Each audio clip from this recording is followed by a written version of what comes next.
Oi, gente, tudo bem?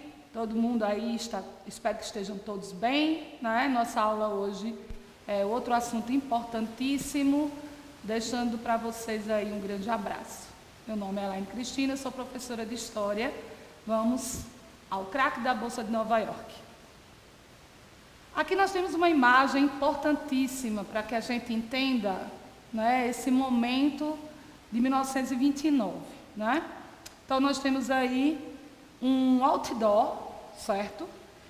Nos Estados Unidos, né? Mostrando esse jeito americano de ser, essa maravilha de ser americano, ou no caso, estadunidense ou norte-americano, como queira. Então, no outdoor você tem uma família, né, de brancos, e percebam na foto, certo? Do outdoor que até o cachorro é branco, tá? Embaixo do outdoor você tem uma fila de negros, tá? Que essa questão étnica de desigualdade social dos Estados Unidos ela é muito grande, né? Então embaixo você tem uma fila de desempregados de negro. Então essa foto, essa imagem, ela representa essa desigualdade social.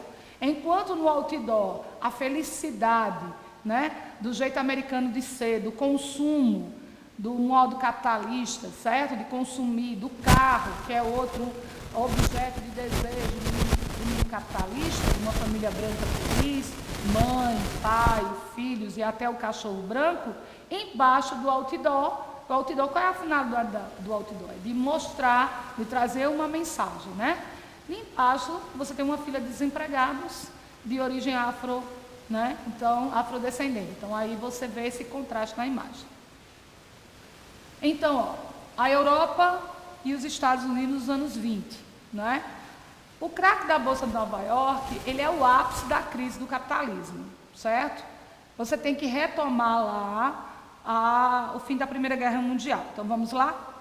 Ao fim da Primeira Guerra, em 1918, a Europa estava arrasada e carente de uma série de bens, gêneros alimentícios, medicamentos, têxtil, infraestrutura, bens de consumo em geral. Claro, depois de uma guerra, a Europa está destruída. A realidade econômica europeia constatava com a norte-americana, que estava em ascensão. Os Estados Unidos ele lucra com a Primeira Guerra Mundial, tá bom? O país tornou-se o maior exportador de alimentos, bens de consumo, remédio, capitais para a Europa. Então, quem vai abastecer a Europa é os Estados Unidos. A balança comercial dos Estados Unidos saltou de 435 milhões de dólares durante a guerra para 3,5 bilhões de dólares. Então, daí você vê pós-conflito mundial. Então, a Primeira Guerra destrói a Europa, mas os Estados Unidos, ela ganha. Os Estados Unidos ganham com a guerra, né? Então, ó, American Way of Life, jeito americano de ser, que é bem importante para você entender a sociedade estadunidense. A euforia permitiu o chamado estilo norte-americano, né, de ser. Associava o sonho capitalista de liberdade e de felicidade com a sociedade de consumo, né? É aquela questão, você é feliz, você fica feliz por consumir, por comprar todo o produto dos Estados Unidos. O crescimento econômico permitiu grandes investimentos privados em diferentes setores econômicos. Então, claro, os Estados Unidos começam a produzir em grande quantidade. Então, está aí, automóvel, que é um sinônimo de prosperidade, a gente viu lá na imagem o carro, a família feliz dentro do carro, tá? Mecanização da agricultura, indústria de eletrodoméstico, então tudo é associado, felicidade, prosperidade e consumo no mundo capitalista. Nós temos também a indústria cultural e o entretenimento, certo? Publicidade, propaganda, tá? Bancos, bolsa de valores. Então, tudo isso foi importantíssimo para o crescimento norte-americano com essa relação comercial com a Europa que estava em crise. Porém, você tem que entender que a Primeira Guerra ela vai de 1914 a 1918. Então, pós Primeira Guerra, a Europa é auxiliada pelos Estados Unidos, porém ela tem essa capacidade de se reerguer. Então, 19, 20, 21, a Europa vai se organizando e com isso vai deixando, vai diminuindo as suas compras em relação aos Estados Unidos, as importações estadunidenses. Então, isso aí já começa a ser alertas para a economia norte-americana, mas que ela não percebe. Ela continua produzindo em grande escala, compreendendo que esse mercado consumidor europeu não iria acabar. Tá? Então, bora aqui. Em 1920, a Europa estava recuperando economicamente, como eu disse a vocês, adotou uma postura comercial protecionista, elevou as taxas alfandegárias e dificultou a exportação dos produtos dos Estados Unidos. O que eu percebo que o aluno, quando eu falo em taxa alfandegária, o aluno não compreende. São os impostos que são estabelecidos na entrada do produto importado. Então, os produtos norte-americanos começaram a entrar na Europa e a Europa determinou taxas de impostos, encarecendo assim o produto norte-americano. Qual é o objetivo que a Europa queria? Favorecer a industrialização europeia e se reconstruir. No último tópico, nós temos Estados Unidos começa a enfrentar uma crise de superprodução, que ela continua produzindo, achando que o mercado europeu não se reergueria nunca.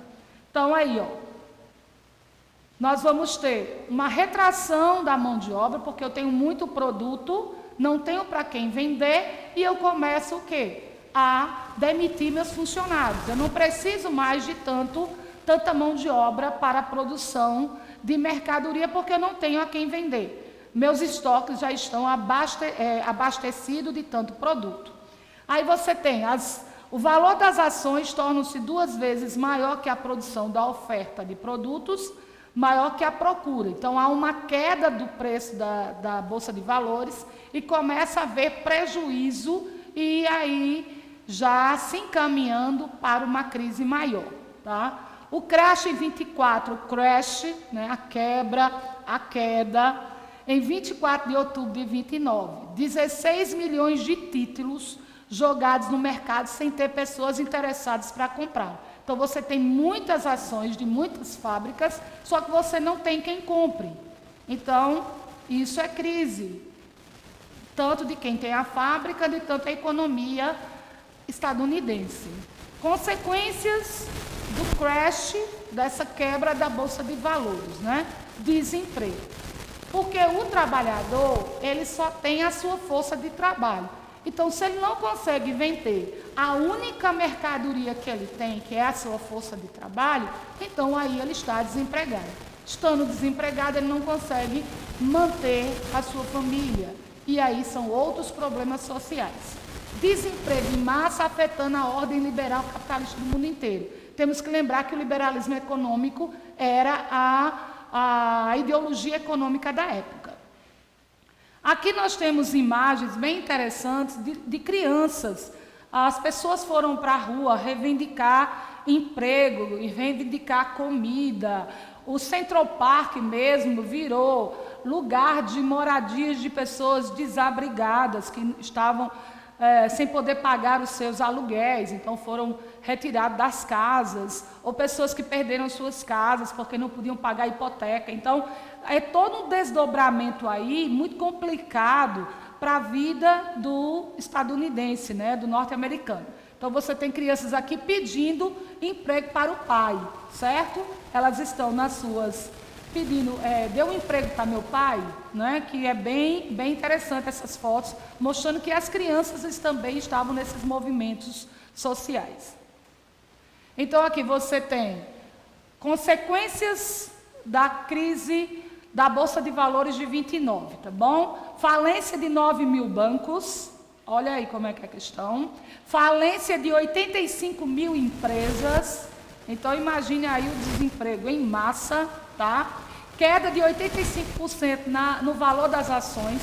Você tem imagem lá na internet que você pode procurar, ou no livrinho que você estuda, pessoas tentando vender um carro por $1. Olha aí como é a questão.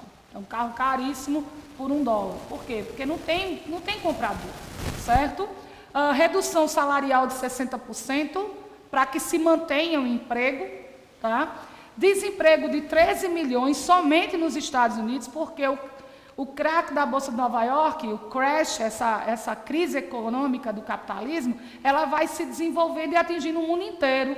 O mundo capitalista só não atinge a União Soviética porque ela é socialista. Financiamento dos regimes totalitários e crise econômica e recessão mundial, incluindo o Brasil, que aí é a próxima aula, tá bom? Que a gente vai falar sobre isso. O New Deal, o novo acordo. Aqui nós temos uma outra dimensão econômica, ideologia econômica, que é a intervenção do Estado na economia. Por quê? Vocês já viram na aula lá sobre liberalismo econômico, que é a não intervenção do Estado na economia. É o laissez-faire, ou seja, a economia, a oferta e a procura é que vai dando dinamidade ou dinamização à economia. Mas aqui é preciso do Estado. Sempre que o capitalismo entra em crise, o Estado eles têm que estar presente para resolver a problemática, principalmente social, tá? Principalmente social. Então, nós temos em 32, 29 é a crise.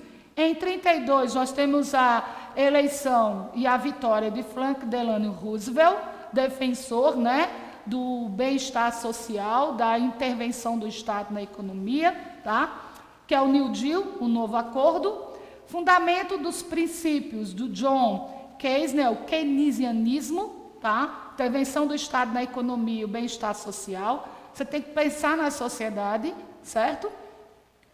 Quais são os critérios desse acordo, tá certo? Quais são os critérios? Combate ao desemprego, vamos retomando, 13 milhões de desemprego, tá? Auxílio de desemprego, que é a pessoa que está desempregada vai ao Estado, o Estado fornece uma renda, um dinheiro, como o governo está fazendo esse ano com a Covid-19, de muitas pessoas não tendo como se manter, pessoas informais, pessoas que perderam o emprego. Você tem o auxílio-desemprego, que também nos Estados Unidos tinha nesse momento, e hoje nós estamos vendo isso. O Estado tem que auxiliar a sua sociedade, seu povo, é necessário. E o New Deal também fez isso, ó.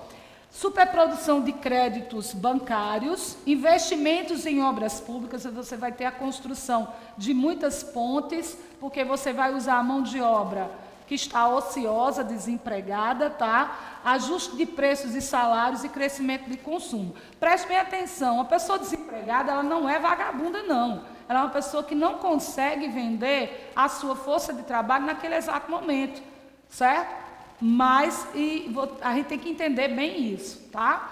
Então, olha aí, ó, crack da Bolsa de Nova York, New Deal, essa foi a aula de hoje, dê um like, bota um comentário, façam críticas, que é importante para que a gente cresça, tá? Até a próxima aula.